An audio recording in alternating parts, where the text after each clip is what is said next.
এখন বিশ্ব অর্থনীতিতে ইরান সংঘাতের প্রভাব নিয়ে আলোচনা করতে আমাদের সাথে আছেন জনাব জাস্টিন ইফুলিন, বিশ্বব্যাংকের প্রাক্তন সিনিয়র ভাইস প্রেসিডেন্ট। তো আমাদের সাথে যোগ দেওয়ার জন্য আপনাকে অনেক ধন্যবাদ। এখন ইরান সংঘাত বিশ্ব অর্থনীতির কতটা ক্ষতি করেছে এবং বর্তমান পরিস্থিতি অব্যাহত থাকলে তা কেমন হবে? আচ্ছা, অবশ্যই। চলমান এই ভয়াবহ সংঘাত ইতিমধ্যেই ব্যাপক ক্ষয়ক্ষতি সাধন করেছে উভয় যুদ্ধবিধ্বস্ত দেশগুলোতে, যার ফলে সাধারণ মানুষের চরম দুর্ভোগ পোহাতে হচ্ছে। এবং আপনি যেমন বর্তমানে দেখছেন, জ্বালানি তেলের বাজার মূল্য অস্বাভাবিকভাবে আকাশচুম্বী হয়ে উঠছে। আর এর প্রত্যক্ষ প্রভাব হিসাবে প্রতিটি দেশেই এখন অর্থনৈতিক খরচ এবং সামগ্রিক অর্থনৈতিক কার্যক্রম ব্যাপকভাবে বৃদ্ধি পেতে শুরু করেছে। তাই অর্থনৈতিক বিশেষজ্ঞরা এবং বিশ্লেষকরা আশা করছেন যে বিশ্ব অর্থনীতিতে মারাত্মক নেতিবাচক প্রভাব পড়বে, যার ফলে বৈশ্বিক অর্থনৈতিক প্রবৃদ্ধির স্বাভাবিক গতি অনেকটাই ধীর হয়ে যাবে। আর যদি এই জটিল পরিস্থিতি আরো দীর্ঘায়িত হতে থাকে এবং তেলের দামও যদি এই রকম অত্যধিক চড়া দামে আটকে থাকে, তবে ভবিষ্যতে আমাদের দেশে এক ধরনের বড় তেল সংকটের সম্ভাবনা অত্যন্ত প্রবল হয়ে দাঁড়াবে, যেমনটা ১৯৭৩ এবং ১৯৭৯ সালে ঘটেছিল। আশা করি আমরা তা এড়াতে পারবো। তবে এটি অনেকাংশেই নির্ভর করে আমরা মানে এই সংঘাত শীঘ্রই শেষ করতে পারবো কিনা তার উপর। যদি মার্কিন ইরান দ্বন্দ্ব মিটে যায়, তবে কি বৈশ্বিক আর্থিক ক্ষতি দ্রুত কাটিয়ে ওঠা সম্ভব হবে, নাকি বিশ্ব অর্থনীতিতে এর ক্ষত স্থায়ী হবে? আমি মনে করি, যদি এই সংঘাত দ্রুত সমাধান করা যায় এবং আমরা শান্তিতে ফিরে আসি, তবে আমার মনে হয় বিশ্বব্যাপী আর্থিক সংকট আবার ঘুরে দাঁড়াবে। এর দীর্ঘমেয়াদী প্রভাব থাকবে কি না আপনি জানেন, তা নির্ভর করে দেশভেদে, এটা ভিন্ন হতে পারে। অবশ্যই সামগ্রিকভাবে বেশিরভাগ দেশের স্মৃতিশক্তি খুব স্বল্পস্থায়ী, এবং আপনি জানেন সেই সব দেশের জন্য অবশ্যই জীবন আগের মতোই স্বাভাবিক হয়ে যাবে। তবে আমি ব্যক্তিগতভাবে মনে করছি যে ক্ষতিগ্রস্ত অঞ্চলে এক ধরনের মারাত্মক দীর্ঘমেয়াদী প্রভাব পড়তে যাচ্ছে। উদাহরণস্বরূপ, আমি মনে করি মধ্যপ্রাচ্যে নিরাপত্তা ও স্থিতিশীলতার সামগ্রিক ব্যবস্থা পরিবর্তিত হতে পারে। কারণ অতীতে সবাই, আপনি জানেন, মার্কিন যুক্তরাষ্ট্রের কাছ থেকে সাহায্য বা সমর্থনের প্রত্যাশা করত। তারা মূলত নিরাপত্তার জন্য প্রবলভাবে আশা পোষণ করত, এবং তারা তাদের নিজেদের দেশে সামরিক ঘাঁটিগুলো সুসংগঠিতভাবে স্থাপন করেছিল। কিন্তু এবার সেই দেশগুলোই সবচেয়ে বেশি অত্যন্ত শোচনীয় এবং মারাত্মকভাবে ক্ষতিগ্রস্ত হয়েছে। তাই আমি মনে করি আঞ্চলিক নিরাপত্তা ব্যবস্থায় এর এক ধরনের দীর্ঘমেয়াদী প্রভাব পড়বে। আর তেলের দামও আকাশচুম্বী হচ্ছে, আর তা অনিশ্চয়তা তৈরি করছে। এবং কিছু দেশ হয়তো, জানেন তো, তেলের মজুদ বাড়াতে পারে যাতে তাদের অর্থনীতি আরো স্থিতিস্থাপক থাকে। কিন্তু একটা দেশ কতটা সেটা করবে, তা অনেকটাই নির্ভর করে সেই দেশের উপর। তাদের এই ধরনের সামর্থ্য বা সক্ষমতা আছে কিনা এবং দীর্ঘমেয়াদী নীতি প্রণয়ন করতে সক্ষম হতে পারে কিনা তার উপর। অথবা কিছু দেশে মানুষের স্মৃতিশক্তি অত্যন্ত ক্ষীণ হয়ে থাকে। মিস্টার লিন, আমরা জানি মার্কিন যুক্তরাষ্ট্র হরমুজ প্রণালীতে তীব্র নজরদারি করছে। আপনি কি মনে করেন এই সংঘাত শীঘ্রই সমাধান হবে, নাকি আমরা দীর্ঘমেয়াদী অচলাবস্থা দেখছি? আমার ব্যক্তিগতভাবে মনে হয় যে এটি অনেকটাই নির্ভর করছে ইরানের মৌলিক, জানেন তো, দাবিগুলো কতটা গুরুত্ব পাচ্ছে তার উপর। যদি ইরানের সেই মৌলিক দাবি বা মৌলিক অধিকারগুলো, জানেন তো, মার্কিন যুক্তরাষ্ট্র প্রশাসন দ্বারা যথাযথভাবে স্বীকৃত হয় এবং ইসরায়েল দ্বারাও, তবে আমি মনে করি যে, জানেন তো, খুব দ্রুত একটি সমঝোতা বা চুক্তিতে পৌঁছানো সম্ভব। কিন্তু যদি সেই ধরনের মৌলিক উদ্বেগ, মৌলিক দাবিগুলো গুরুত্ব না পায়, যদি, জানেন তো, একমত না হওয়া যায়, তবে আমি যা দেখছি তাতে উত্তেজনা দীর্ঘায়িত হতে পারে।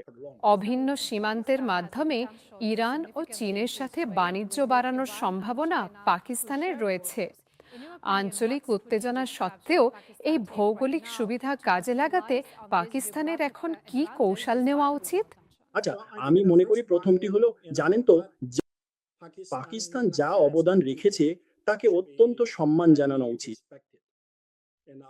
আপনারা তো জানেনই যে ইরান এবং মার্কিন যুক্তরাষ্ট্রের মধ্যে মধ্যস্থতাকারী হওয়ার জন্য সেই ধরনের প্রচেষ্টা চালানোর জন্য আমি মনে করি এটি একটি খুব গুরুত্বপূর্ণ ভূমিকা এবং এর জন্য জানেন তো অত্যন্ত উচ্চ প্রশংসা করা উচিত।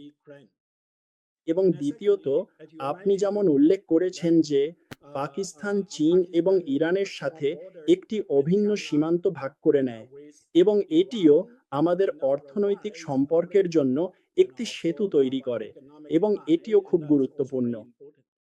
তবে যদি আমরা সামগ্রিক পরিস্থিতির কথা চিন্তা করি, আমি মনে করি পাকিস্তানের ভবিষ্যৎ উন্নয়ন মূলত অনেকটাই নির্ভর করে থাকে এই ধরনের ভালো আন্তর্জাতিক বাহ্যিক স্বীকৃতির ওপর এবং ইরান চীন ইত্যাদির মতো দেশগুলোতে বর্ধিত আন্তর্জাতিক বাজারের বাণিজ্যিক সুযোগ সুবিধা পাওয়ার উপর এবং সেই সুযোগগুলোকে আপনি আসলে ঠিক কতটা সদ্ব্যবহার করতে পারেন তার ওপর। এই ধরনের চমৎকার এবং নতুন সুযোগগুলো অনেকটাই পুরোপুরিভাবে নির্ভর করে থাকে আপনার উন্নয়ন কৌশলের উপর। যদি আপনার উন্নয়ন কৌশল আপনার প্রতিযোগিতামূলক সুবিধার সাথে সঠিকভাবে সামঞ্জস্যপূর্ণ হয়ে থাকে এবং এর জন্য আপনি বিশ্বে অত্যন্ত প্রতিযোগিতা মূল্যে পণ্য এবং পরিষেবা তৈরি করতে পারেন এবং অবশ্যই এই ধরনের প্রসারিত বাজার আপনার অর্থনৈতিক অবস্থাকে আরো উন্নত করবে, বৃদ্ধির সম্ভাবনা।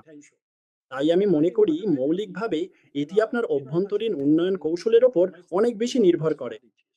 যদি আপনার অভ্যন্তরীণ কৌশলগুলো যথাযথ এবং কার্যকর হয়, তবে অবশ্যই এটি পাকিস্তানে অর্থনৈতিক প্রবৃদ্ধিকে উল্লেখযোগ্যভাবে বৃদ্ধি করতে সাহায্য করবে।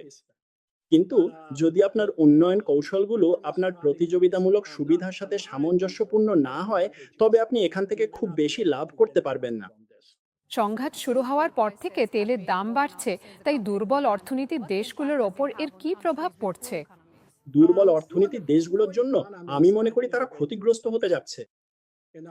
আপনি জানেন, অনেক দরিদ্র অর্থনীতিকে তেল আমদানির জন্য বেশি দাম দিতে হয়, কারণ অনেক দরিদ্র দেশ তেল আমদানি করে এবং এটি দেশের চলতি হিসাবে ঘাটতি সৃষ্টি করার সম্ভাবনা তৈরি করবে এবং এটিআরও অনেকটা বৃদ্ধি করে তুলবে।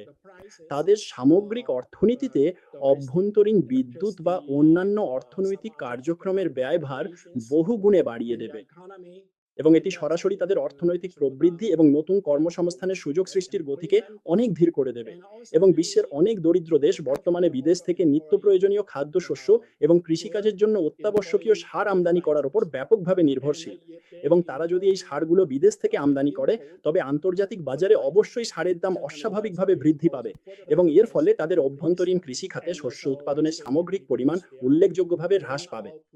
এটি এক ধরনের সামাজিক অস্থিরতা তৈরি করবে এবং তারা যদি খাদ্য আমদানি করে, তবে খাদ্যের দামও বাড়ার সম্ভাবনা রয়েছে। তাই আমি মনে করি অন্যান্য সংকটের মতো দরিদ্র দেশগুলোই বেশিরভাগ ক্ষেত্রে সবচেয়ে বেশি ক্ষতিগ্রস্ত হবে। তাহলে এখন কি আমরা বলতে পারি যে গ্রিন টেকনোলজি বর্তমানে আমেরিকা ইরান সংঘাতের ফলে সবচেয়ে বেশি ক্ষতিগ্রস্ত দেশগুলোতে জ্বালানি নির্ভরতা কমায়? ব্যক্তিগতভাবে আমি মনে করি যে এটি একটা অত্যন্ত সঠিক পদক্ষেপ, কারণ সবুজ এবং নবায়নযোগ্য শক্তির ব্যবহার আমাদের পরিবেশে জীবাশ্ম জ্বালানির প্রয়োজনীয়তা উল্লেখযোগ্যভাবে হ্রাস করতে সাহায্য করবে এবং অবশ্যই এটি মানুষকে সেই দিকে এগিয়ে যাওয়ার কথা আরো বেশি করে ভাবতে বাধ্য করবে। কিন্তু দীর্ঘমেয়াদী শক্তির এই ধরনের নতুন দিকটি বাস্তবে রূপ নিতে অবশ্যই বেশ কিছুটা সময়ের প্রয়োজন হবে এবং আমি মনে করি যে যদি দেশটি এটি সফলভাবে করতে পারে, তবে তা দেশের ভবিষ্যতের জন্য অত্যন্ত মঙ্গলজনক হবে, যা আন্তর্জাতিক বাজারে তেল এবং তেলের দামের আকস্মিক পরিবর্তনের ঝুঁকি অনেকাংশে হ্রাস করতে সাহায্য করবে। আর এটি জলবায়ু পরিবর্তনের জন্যও ভালো, কারণ আমরা যদি সত্যি জলবায়ু পরিবর্তন সংক্রান্ত একটা ঐক্যমতে বা চুক্তিতে উপনীত হতে চাই এবং সবুজ শক্তি পেতে, সবুজ শিল্পায়ন করতে এবং জলবায়ু পরিবর্তনের প্রতি তাদের প্রতিশ্রুতি অর্জনের জন্য যে কোনো দেশের জন্য সবুজ শক্তি অপরিহার্য হবে। তাহলে যুদ্ধ যখন সরকারের প্রধান রপ্তানি ব্যবসাকে ব্যয়বহুল করে তোলে, তখন তাদের করণীয় কি? সরকারের কি অতিরিক্ত শিপিং খরচা ভর্তুকি দিতে এবং ব্যবসা চালু রাখতে তার সঞ্চয় ব্যয় করা উচিত? আচ্ছা, এটি একটা কঠিন পছন্দ। আপনি জানেন এটি দেশের ওপর অনেক বেশি নির্ভর করে। তাদের এটি করার জন্য কতটা সুযোগ আছে এবং এই সংকট কতদিন চলবে তার উপরও অনেক কিছু নির্ভর করে। দীর্ঘায়িত হবে। যদি এটি খুব স্বল্পস্থায়ী সংকট হয় তবে অবশ্যই সরকারের, আপনি জানেন, অভ্যন্তরীণ কর্মসংস্থান, অভ্যন্তরীণ চাহিদা এবং আরো অনেক কিছু স্থিতিশীল করার এবং সরকারের আর্থিক সক্ষমতা ব্যবহার করার বাধ্যবাধকতা রয়েছে। উৎপাদনে ভর্তুকি দেওয়া, ভোগে ভর্তুকি দেওয়া বাঞ্ছনীয় হবে। কিন্তু যদি এটি দীর্ঘমেয়াদী চ্যালেঞ্জের সম্মুখীন হয়, আমি মনে করি তখন দেশটির নাগরিকদের সহায়তা অব্যাহত রাখার মতো আর্থিক সক্ষমতা এবং বৈদেশিক মুদ্রার রিজার্ভ নাও থাকতে পারে। এবং সেই ধরনের পরিস্থিতিতে প্রথমত আমি আশা করি এই ধরনের পরিস্থিতি ঘটবে না। কিন্তু যদি এই ধরনের কোনো বিশেষ পরিস্থিতি তৈরি হওয়ার সম্ভাবনা থাকে, তবে আপনি জানেন আন্তর্জাতিক উন্নয়ন সংস্থাগুলো, আন্তর্জাতিক উন্নয়ন, আপনি জানেন ব্যাংক এবং অন্যান্যদের উচিত ক্ষতিগ্রস্ত দেশকে জরুরি ভিত্তিতে এক ধরনের স্বল্পমেয়াদী আর্থিক ও কারিগরি সহায়তা প্রদান করা। অন্যথায় প্রয়োজনীয় পদক্ষেপ নেওয়ার মতো তাদের সেই ধরনের নীতিগত ও কৌশলগত সুযোগ সুবিধা থাকে না অর্থনীতিকে স্থিতিশীল করতে, মানুষকে সাহায্য করতে। তো প্রেসিডেন্ট ডোনাল্ড ট্রাম্পের চীন সফর প্রসঙ্গে এই সফর থেকে আপনি কি ধরনের ফলাফল আশা করছেন, অথবা যুক্তরাষ্ট্র কি অনুরোধ করতে পারে এবং এই উদ্বেগগুলো নিরসনে চীন বাস্তবে কি ধরনের প্রস্তাব দিতে পারে? আমার কাছে মনে হয় যে সবচাইতে বেশি গুরুত্বপূর্ণ এবং জরুরি বিষয়টি হলো আমাদের বর্তমান নিয়ম ভিত্তিক বৈশ্বিক ব্যবস্থায় পুনরায় ফিরে যাওয়া একান্ত প্রয়োজন এবং জাতিসংঘের সনদকে সম্মান করা, আপনি জানেন সম্মান করা, বহুপাক্ষিকতাকে সম্মান করা, আমাদের বাণিজ্য নীতিকে অর্জনের হাতিয়ার হিসাবে ব্যবহার করা উচিত নয়। অন্য দেশের বিনিময়ে নিজের লক্ষ্যগুলো। সুতরাং চীন এবং মার্কিন যুক্তরাষ্ট্র যেহেতু উভয়ই বিশ্বের বৃহত্তম, আপনি জানুন, অংশীদার, বৃহত্তম দেশ, আমাদের দায়িত্ব থাকা উচিত, আপনি জানুন, কেবল আমাদের নিজস্ব দেশের জন্য ভাল এমন নীতি অনুসরণ করা নয়, আমাদের এমন নীতি অনুসরণ করা উচিত যা পুরো বিশ্বের জন্য ভালো। এবং এটি অত্যন্ত গুরুত্বপূর্ণ যে আমাদের সেই ধরনের নিয়ম ভিত্তিক ব্যবস্থায় ফিরে আসা উচিত যা আমরা দ্বিতীয় বিশ্বযুদ্ধের পরে সম্মত হয়েছিলাম। এই ভূরাজনৈতিক প্রেক্ষাপটে পাকিস্তানের অর্থনৈতিক সবলতা ও দুর্বলতা নিয়ে কিছু বলবেন? আচ্ছা, আসলে আমি মনে করি যে আমি অবশ্যই, আপনি জানেন, আমি সত্যিই চাই যে পাকিস্তান, আপনি জানেন, আমি মন থেকে চাই তারা সব দিক থেকে অনেক ভালো করবে। এবং আমি সম্মান করি যে সরকারের প্রজ্ঞা আছে, ক্ষমতা আছে এবং এই ধরনের চ্যালেঞ্জিং পরিবেশে সাহায্য করার জন্য এবং দেশকে স্থিতিশীল করতে। এবং আমি আশা করি আপনার সরকারের ওপর জনগণেরও আস্থা থাকবে, যাতে আমি যেমন বর্ণনা করেছি তেমন নীতিগুলো কার্যকর করতে পারে। আপনার প্রিয় দেশকে একটি মন্থর গতির অর্থনৈতিক প্রবৃদ্ধি থেকে অত্যন্ত গতিশীলভাবে ক্রমবর্ধমান একটি দেশে রূপান্তরিত করার লক্ষ্যে এবং আপনার উচ্চ মধ্যম আয়ের দেশ ও শেষ পর্যন্ত একটি উচ্চ আয়ের দেশ হওয়ার সুদূর প্রসারী আকাঙ্ক্ষা বাস্তবায়ন ও অর্জন করার জন্য।